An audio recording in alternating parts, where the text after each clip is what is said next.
नमस्कार, मेरा नाम हैदर अब्बास नकवी है और मैं आपके पास एक ख़बर पर बात करने आया हूँ।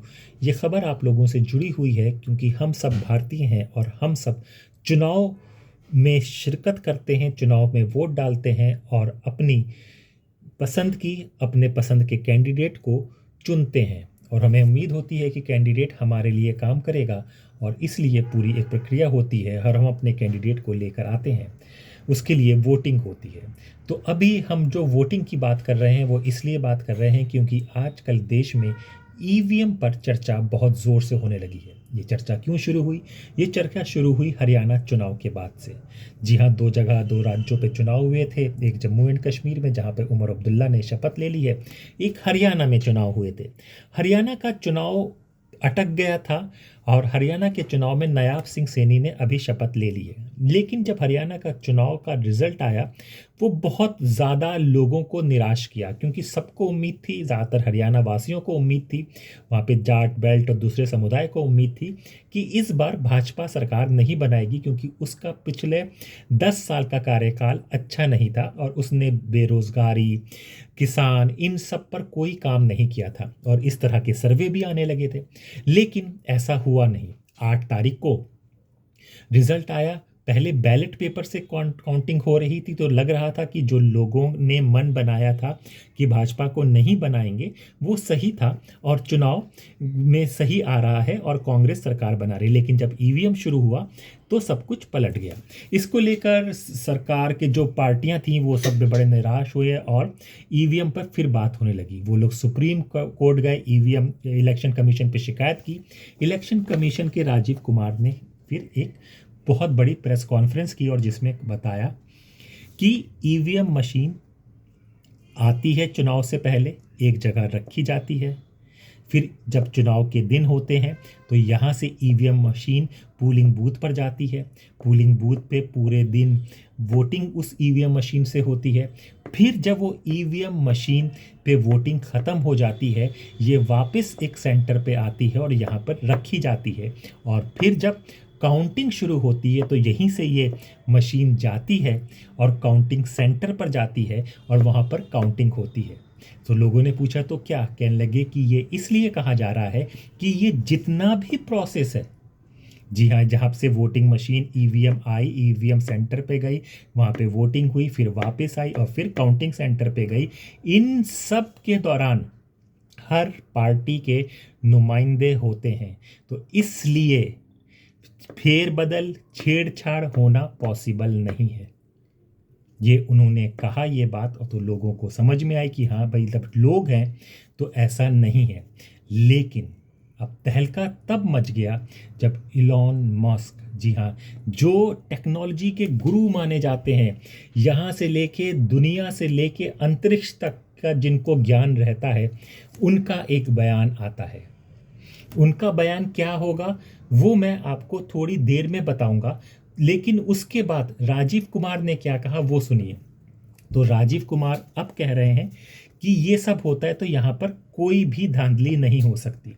वो खुद ही कहते हैं कि लोग कहने लगे कि भाई जब पेजर, यानी कि अभी हमें हमास पे हमला पता था कि जब पेजर को हैक कर लिया जाता है, आपको पता था ना कितना बड़ा पेजर हमला हुआ, जब पेजर को हैक करके ब्लास्ट और ये सब कर दिया जाता है तो ईवीएम मशीन को क्यों नहीं किया जा सकता? राजीव कुमार उन लोगों की बातों पर हंसते हैं, मुस्कुराते हैं और कहते हैं कि वो इसलिए नहीं किया जा सकता कि पेजर कनेक्टेड होता है और ईवीएम कनेक्टेड नहीं होती।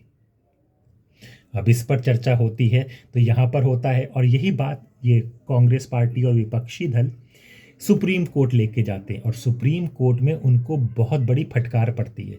वो सुप्रीम कोर्ट के जस्टिस कहते हैं कि भाई आप हर बार ही आ जाते हैं यहाँ पर ईवीएम ईवीएम ईवीएम करने, पर ईवीएम का कुछ नहीं होगा। जो सरकार हो गई, जो रिजल्ट आ गया वो सही है, प्रजातंत्र देश है, वही लोगों की राय है और वही को मानना है, वही आप जाके चले जाइए। उनकी याचिका को खारिज कर दिया जाता है। अब यहाँ पर अब इलॉन मस्क की बात की जाए। इलॉन मस्क ने पहले कहा कि वो ईवीएम हैक हो सकता है,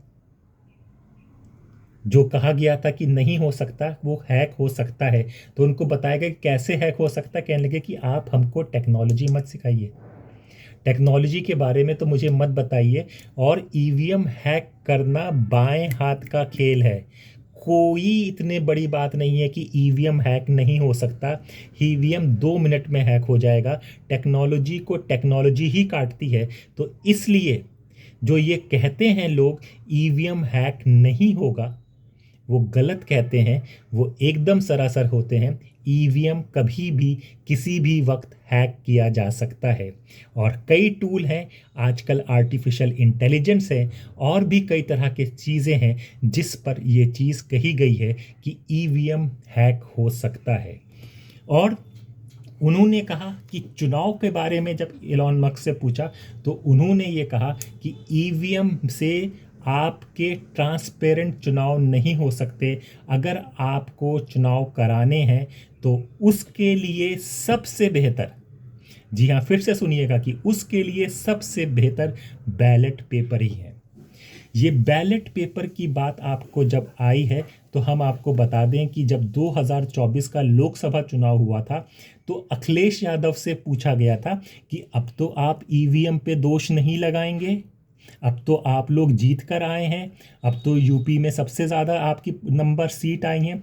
तो अखिलेश यादव ने कहा था हम जीतें या हारें, पर हम नहीं चाहते कि ईवीएम से वोटिंग हो। वोटिंग का सही चीज़, वोटिंग सही तरीके से सिर्फ और सिर्फ बैलेट पेपर से ही हो सकती है। ये बात अखिलेश यादव ने कहा था। अपोजिशन पार्टी इसको बार बार कह रही हैं। ये ईवीएम हमारे भारत में सन 1980 के करीब शुरू हुआ था केरला की एक सीट से। और आपको बता दें 2009 में स्वामी जी, जो अब के वक्त भाजपा के साथ जुड़े हैं, वो पहले शख्स थे जिन्होंने ईवीएम का विरोध किया था कि ईवीएम से वोटिंग नहीं होनी चाहिए है। और लोग कहते हैं कि अब सब लोग बोल रहे हैं लेकिन स्वामी जी खामोश हैं। ईवीएम किसी भी, जी हाँ, कोई भी बड़े बड़े विकसित देश, डेवलप कंट्री जिसमें इंग्लैंड हो गया, फ्रांस हो गया, नीदरलैंड हो गया, जर्मनी हो गया, यूएस हो गया, वहाँ पर यूज़ नहीं होती। केवल और केवल जो विकासशील देश हैं, जो गरीब देश हैं, उन्हीं में होती है, जिसमें नेपाल, इजिप्ट, जॉर्डन, इस तरह की जो कंट्रियां आती हैं वहाँ पर ही यूज़ होती हैं।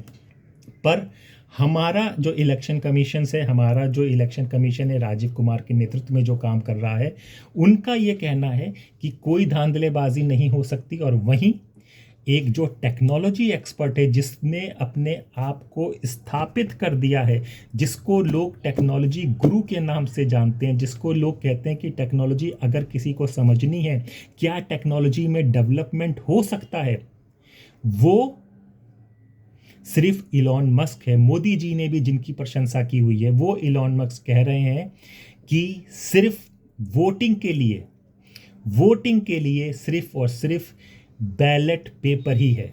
कहा जाता है कि प्रजातंत्र जो देश होते हैं, प्रजातंत्र देश में चुनाव एक पर्व है, चुनाव से लोग सिलेक्ट करते हैं, बहुत इंपॉर्टेंट। तो इसमें पारदर्शिता होनी चाहिए, ट्रांसपेरेंसी होनी चाहिए।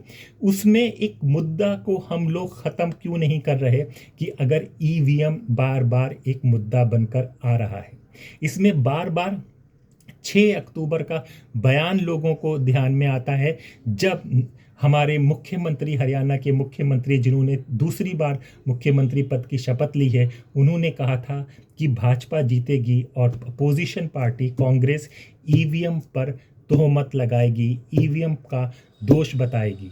तो ये थी बात कि आज राजीव कुमार ने क्या कहा और इलॉन मस्क ने क्या कहा। इस पे चर्चा होनी ज़रूरी है, इस पे डिस्कशन होना ज़रूरी है, पूरे देश में इस पे डिस्कशन होना चाहिए कि ईवीएम पे वोटिंग करें या ना करें, और अगर करें तो कौन से देश ईवीएम को फॉलो कर रहे हैं और कौन से देश फॉलो नहीं कर रहे हैं। और जो लोग ईवीएम के थ्रू वोटिंग नहीं करा रहे हैं, जो डेमोक्रेसी देश, वो लोग किस वजह से नहीं करा रहे हैं।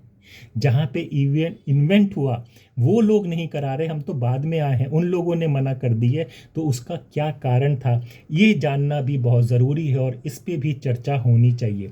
और हम प्रजातंत्र इतना बड़ा डेमोक्रेसी है हमारी, हम इतने रिजिड क्यों हो गए हैं, हमने अपने आप को इतना बांध क्यों ले लिया है कि हम ईवीएम पे चर्चा ही नहीं करते और हम लोग ये मान के चल रहे हैं कि ईवीएम में कोई खामी, कोई खराबी, कोई हैक नहीं हो सकता। तो इस पे चर्चा बहुत ज़रूरी है ईवीएम पे कि आने वाले चुनाव हैं, कई जगह चुनाव हैं, जीत हार किसी की भी हो, लेकिन प्रजातंत्र पे बात करना बहुत ज़रूरी है। और जब कोई मुद्दा आया है तो उस मुद्दे को हम एक्सपर्ट के थ्रू ही तो जानेंगे। जब अगर आपके घर में टीवी ख़राब हो गया, टीवी आप किसी क्रिकेटर से नहीं सही करा सकते, किसी सफाई कर्मचारी से साफ़ नहीं करा सकते। टीवी के लिए टीवी मैकेनिक ही आपको बताएगा कि इसके अंदर क्या खराबी हो सकती है, क्या खराबी नहीं हो सकती है। तो जब टेक्नोलॉजी की बात होगी तो टेक्नोलॉजी का एक्सपर्ट जो बता रहा है तो उसकी बात को हमें ध्यान से मानना चाहिए, सुनना चाहिए और समझना चाहिए। अगर वो कह रहा है तो वो क्यों कह रहा है, और अगर वो कह रहा है कि बैलेट पेपर से ही वोटिंग सबसे बेहतर है तो उसके पीछे क्या कारण है। तो हमें लगा कि इस पर बात करनी ज़रूरी है। तो अपने दोस्त हैदर अब्बास नकवी को इजाज़त दीजिए। ऐसे ही मुद्दे जो ज़रूरी हैं देश के लिए, उस पर हम लोग बात करते रहेंगे। तब तक के लिए नमस्कार।